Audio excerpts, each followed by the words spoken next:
हाल के वर्षों में भारत में मानसिक स्वास्थ्य समस्याओं की वजह से आत्महत्या के मामले बढ़े हैं। 2018 से 2022 के बीच मानसिक बीमारी से जुड़ी आत्महत्याओं में लगभग 44% की बढ़ोतरी हुई, जैसा कि नेशनल क्राइम रिकॉर्ड्स ब्यूरो के डेटा में बताया गया है। कोरोना महामारी ने इस बढ़ोतरी में बड़ा रोल निभाया और 2020 में आत्महत्याओं में पिछले साल के मुकाबले करीब 25% की बढ़ोतरी देखी गई। 18 से 45 साल के लोग सबसे ज्यादा प्रभावित हुए और कुल आत्महत्याओं में लगभग 60% इसी उम्र के थे। कोविड-19 के दौरान लोगों ने अपनों को खोने का दुख, अकेलापन, नौकरी की चिंता और डर जैसी समस्याओं का सामना किया, जिससे कई लोगों के लिए हालात संभालना मुश्किल हो गया। खासकर युवाओं के लिए पढ़ाई, नौकरी और निजी जिंदगी का दबाव इस समय और ज्यादा बढ़ गया। मानसिक स्वास्थ्य से जुड़ी आत्महत्याओं में पुरुषों की संख्या ज्यादा थी। 2022 में ऐसे 72% मामले पुरुषों के थे, जबकि महिलाओं की हिस्सेदारी 28% थी। हालांकि विशेषज्ञ मानते हैं कि महिलाओं के मामले पूरी तरह सामने नहीं आते, क्योंकि कई बार उन्हें दुर्घटना या प्राकृतिक मौत के रूप में दर्ज कर दिया जाता है।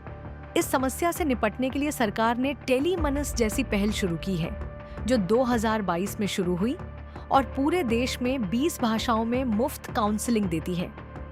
कुछ ही वर्षों में इस हेल्पलाइन पर 18 लाख से ज्यादा कॉल्स आ चुकी हैं। लेकिन विशेषज्ञों का कहना है कि अभी भी बहुत काम बाकी है। वे मानते हैं कि मानसिक स्वास्थ्य की जानकारी देश के हर हिस्से तक पहुंचनी चाहिए और लोगों से उनकी अपनी भाषा में बात करनी चाहिए, ताकि मदद लेना आसान और सामान्य लगे।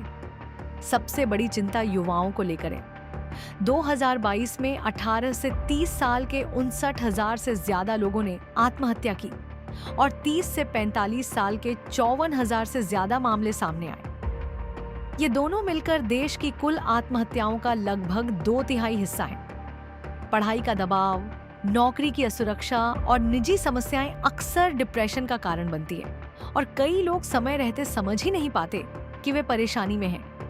2022 में भारत में कुल 1,17,924 आत्महत्याएं हुई, जो 2018 के मुकाबले 27% ज्यादा है।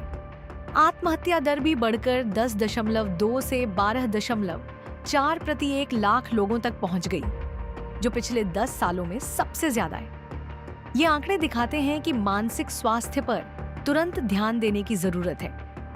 इकोनॉमिक सर्वे ऑफ इंडिया 2024 से 25 में भी कहा गया है कि मानसिक स्वास्थ्य को देश के विकास का हिस्सा बनाना जरूरी है, क्योंकि अगर इसे नजरअंदाज किया गया तो यह युवाओं के भविष्य और देश की तरक्की को नुकसान पहुंचा सकता है। 2024 की एक स्टडी के अनुसार युवाओं में आत्महत्या के कारण दुनिया भर में $8.8 बिलियन से ज्यादा का नुकसान हुआ। आत्महत्या 15 से 29 साल के लोगों में मौत का तीसरा सबसे बड़ा कारण है और 73% मामले कम और मध्यम आय वाले देशों में होते हैं। आत्महत्या के कारण जटिल होते हैं और इनमें सामाजिक, मानसिक और आसपास के माहौल से जुड़े कई कारण शामिल होते हैं, जो समय के साथ बढ़ते जाते हैं। अगर आप या आपका कोई जानने वाला संघर्ष कर रहा है तो मदद उपलब्ध है। हेल्पलाइन और काउंसलिंग सेवाएं सहारा दे सकती हैं और समय पर मदद लेना बहुत बड़ा फर्क ला सकता है।